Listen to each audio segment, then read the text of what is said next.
जहां भी नजर आएगा तो वो मुस्कुराता हुआ नजर आएगा।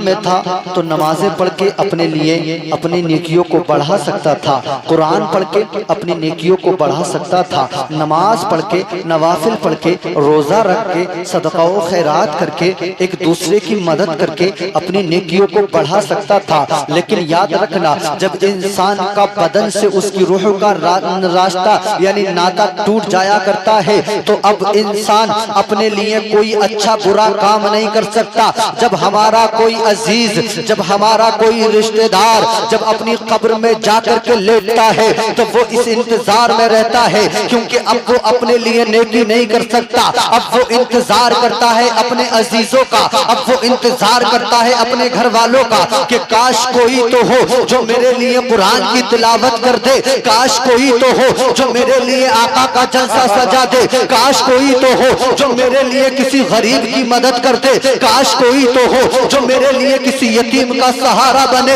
अब वो मरने वाला अपने घर वालों की तरफ आस लगाता है कि कोई मेरे घर वाला मेरे लिए अच्छा काम करे, मेरे लिए अच्छे काम करे, ताकि मेरे गुनाहों से बचकर मेरी नेकियों में इजाफा हो जाए। हजरात, जब मरने वाला अपनी कब्र में लेटता है, एक रात उसके कानों में अचानक से आवाज आती है, ऐ मरने वाले सुन सुन, तेरे दराजात को बुलंद कर दिया है, तेरे मरातिब को बुलंद कर दिया है, तेरे दर्जे बुलंद हो गए हैं। अब मरने वाला रब की बारगाह में अर्ज करता है, ऐ मेरे मौला, नमाज तो मैंने नहीं पढ़ी, दराजात बुलंद कैसे हो गए? रोजा तो मैंने नहीं रखा, दराजात बुलंद कैसे हो गए? अरे कुरान तो मैंने नहीं पढ़ा, ये मरातिब बुलंद कैसे हो गए? तो उसके कानों में आवाज आती है, अरे सुन सुन, आज तेरे घर वालों ने, आज तेरे बेटों ने तेरे नाम से आका का जलसा कराया है, उसकी बरकत से आज हमने तेरे दराजात को बुलंद कर दिया है। नारे तकबीर, नारे रिसालत, मसलके आला हजरत, नारे तकबीर, नारे रिसालत। आज हमने, समझ में आ रही है? ऐसा तो नहीं इको की वजह से बाउंड्री पार जा रही हो, सारी समझ में आ रही है तो फिर घूर घूर के कैसे देख रहे हो भाई? मेहमान है यार, ये टाइम ज्यादा हो गया। मोहब्बत से बोल दे सुभान अल्लाह, सुभान अल्लाह। भी जरा मुस्कुरा करके बोल दे सुभान अल्लाह। मुस्कुराना ये हमारी तकदीर में है, वरना लोग जैसे पीछे लगे हैं ना, मुस्कुराना भूल गए होते, लेकिन वो जानते नहीं है कि हम मुस्कुराएं तो क्यों ना मुस्कुराएं। मेरे आका की बारगाह में साहबा ने अर्ज किया, या रसूल अल्लाह, हमने आपके दीवानों को दुनिया में देखा, हमने आपके मस्तानों को दुनिया में देखा, या रसूल अल्लाह, हमने आपके दीवानों को नमाज पढ़ते देखा, आपके दीवानों को रोजा रखते देखा, लेकिन या रसूल अल्लाह, अगर मैदान महशर में आपके उम्मती की जरूरत, आपके दीवाने की जरूरत पड़ जाए तो आका अपने दीवाने की पहचान बता दो। या रसूलुल्लाह, तुम्हारे दीवाने की पहचान क्या होगी? तो सैदपुर गुर्दोनवा के मुसलमानों, जरा अपनी पहचान सुनना। ऐ नौजवानों, अपनी पहचान सुनो, पहचान, और पहचान भी किसी दुनियादार से नहीं, बल्कि पहचान भी मदीने के ताजदार से सुनो। मदीने के ताजदार हम सबके आका ने इरशाद फरमाया कि मैदाने महशर में तुम्हें मेरा दीवाना जहां भी नजर आएगा तो वो मुस्कुराता हुआ नजर आएगा।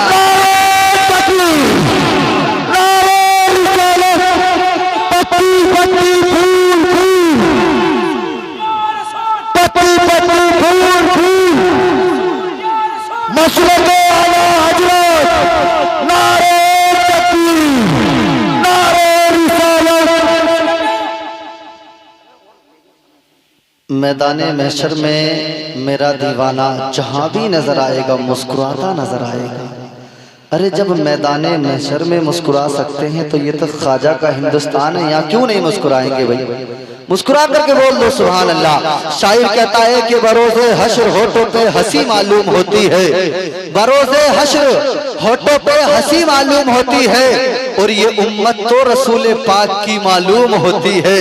मदीना जिसने देखा है वो जब जाएगा जन्नत में कहेगा ये जगह देखी हुई मालूम होती है, कहेगा ये जगह देखी हुई मालूम होती है।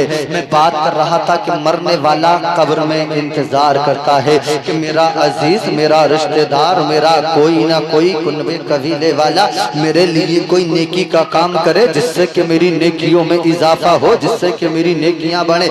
आप जो आए हैं ना यहाँ, यकीनन ये जाने कि हम अपने मरने वाले के नामाए आमाल में नेकियां भी बढ़ा रहे हैं और अपनी गुलामी का सबूत भी पेश कर रहे हैं। हजरत मोहतरम, मरने वाला जब मरता है कब्र में जाता है, एक छोटी सी कब्र खोद कर अपने कब्रिस्तान में हम उसे दे दिया करते हैं, लेकिन याद रखना कब्रिस्तान की वो छोटी सी कब्र हिंदुस्तान के बहुत बड़े मकान से आला होती है। हिंदुस्तान की वो यानी कब्रिस्तान की छोटी सी कब्र बड़े बड़े मकानों से आला और उम्दा होती है। आप कहेंगे मौलाना कैसी बात करते हो, इतना बड़ा घर था हमारी अम्मी के पास, दिल लगाने के लिए हम कई सारे बेटे और बेटियां उनके पास थे, दिल लगाने के लिए हम सारे आसपास उनके घूमते रहते थे, लेकिन वो छोटी सी कब्र और उसमें कोई दिल लगाने वाला नहीं, कोई बात करने वाला नहीं। तुम कह रहे हो कि इस घर यानी इस घर से वो कब्र अच्छा मकान है, ऐसा कैसे हो सकता है? तो आइए मैं अब आपके सवाल का जवाब दे दूं। ये हिंदुस्तान का घर यकीनन हमारा बहुत वसी घर है, यकीनन यहाँ पर दिल लगाने के लिए, बहुत सारी बातें करने के लिए हमारे रिश्तेदार, अजीजों, अकारिब, पड़ोसी मौजूद रहते हैं, लेकिन कब्र का जो घर है वो इससे आला और इससे उम्दा घर है। आप कहेंगे कैसे? तो मैं जवाब दूंगा ऐसे, सुनो सुनो, जब इंसान मरकर कब्र में जाता है उससे पहले दुनिया में रहता है, अरे नमाज पढ़ता है, अपने इमाम का चेहरा देखता है, नमाज पढ़ता है, अपनी बस्ती के लोगों के चेहरे को देखता है, खातून घर में रहती है, अपनी बस्ती के लोगों को देखती है, लेकिन याद रखना जब नबी का दीवाना मरने के बाद में अपनी कब्र में जाता है, कब्र में पहुंचने के बाद में उसे मदीने वाले आका का दीदार होता है। अरे जब दुनिया में रहा था तो उसने अपने इमाम का दीदार किया था, और जब कब्र में जाता है तो इमामुल अंबिया का दीदार किया करता है। नारे तकबीर, नारे रिसालत, नारे रिसालत, पत्ती पत्ती फूल फूल, मसलक आला हजरत, नारे हैदरी, नारे हैदरी, नारे तकबीर। अब बताओ दुनिया के मकान से कब्र का मकान अच्छा है कि नहीं, जहां इमामुल अंबिया के चेहरे का दीदार हो रहा हो। लेकिन शर्त है पहले अपने आप को अच्छा बना लो, पहले अपने आप को उम्दा बना लो, अपने आप को नमाजी बना लो, अपने आप को ऐसा इंसान बना लो ताकि कोई दुनिया का इंसान देखे तो उसे हमें अपनी आईडी, अपनी पहचान बताने की जरूरत ना पड़े, बल्कि हम अपना किरदार ऐसा बना ले देखने वाला खुद समझ जाए ये कौन है। अगर 1000 का कहीं खाना चल रहा है, सारे लोग गधे की तरह चल फिर के खाना खा रहे हैं, सारे लोग टहल पहल कर जानवरों की तरह खाना खा रहे हैं, उसी में एक आशिक रसूल पहुंच जाए, उसी में एक आका से प्यार करने वाला पहुंच जाए, अपने प्याले में, अपने प्लेट में कोई सब्जी जो भी छो वो लेने के बाद में अपने रुमाल को उठाए, उठाने के बाद में वही जमीन पर बिछाए, बिछाने के बाद में जमीन पर बैठकर खाना तनावुल करने लगे। अरे 1000 का मजमा है जो चलकर टहलकर खाना खा रहा है, जब उनकी नजर एक अकेले इंसान पर पहुंचेगी तब वो भी सोचने के लिए मजबूर हो जाएंगे ये कौन है, ये कौन है। अचानक सारे लोगों में अकेला बैठकर कैसे खा रहा है, अचानक इतने लोगों में अकेला बैठकर क्यों खा रहा है। उससे कोई पूछने वाला पूछेगा, ऐ नौजवान जरा ये तो बता, खाने का इंतजाम है, चलने का इंतजाम है, टहलने का इंतजाम है, तू यहाँ पर सबके पैरों में बैठ क्यों गया? ये तो 5 स्टार लोगों का तरीका है। अरे तू भी टहल टहल कर खाना खा ले तो कसम खुदा की वो आशिक रसूल जवाब देगा, अरे दुनिया वालों सुनो सुनो, ये दुनियादार का तरीका अरे तुम्हें मुबारक हो, और मदीने के ताजदार का तरीका मुझे मुबारक हो।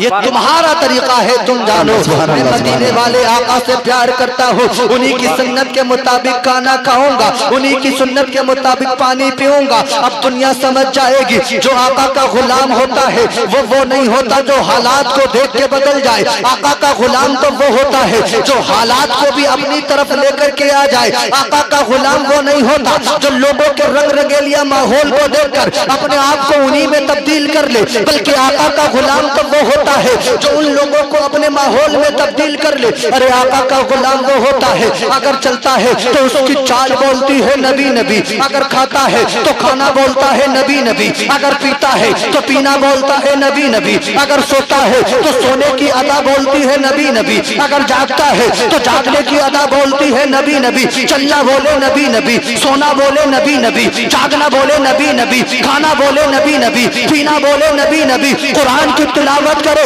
तो कुरान की तिलावत से आवाज आए नबी नबी। यहाँ तक के जब ऐसा इंसान मरता है, मरने के बाद जब उसे फरिश्ते उठा कर ले जाते हैं तो दुनिया कहती है कि देखो देखो ये आशिक रसूल का जनाजा जा रहा है, और जब मरने के बाद जन्नत में जाता है तो फरिश्ते कहते हैं वो देखो मुस्तफा का मेहमान आ रहा है। सुभान अल्लाह सुभान अल्लाह। वो देखे मुस्तफा का मेहमान आ रहा है। हमें असल में अपने आप को हुजूर सरापा नूर सल्लल्लाहु ताला अलैहि वसल्लम की प्यारी सुन्नतों पर अमल करके अपनी जिंदगी को गुजारना है, अपनी जिंदगी को गुजारना है। जिस दिन हम अपने आका की सुन्नतों पे अमल करके जिंदगी गुजारेंगे, दुनिया की कोई ताकत भी हमें शर्मिंदा नहीं कर सकती, नहीं कर सकती है। मौत तो बरहक है, सबको पता है मौत आना है, मौत से नहीं बच सकता।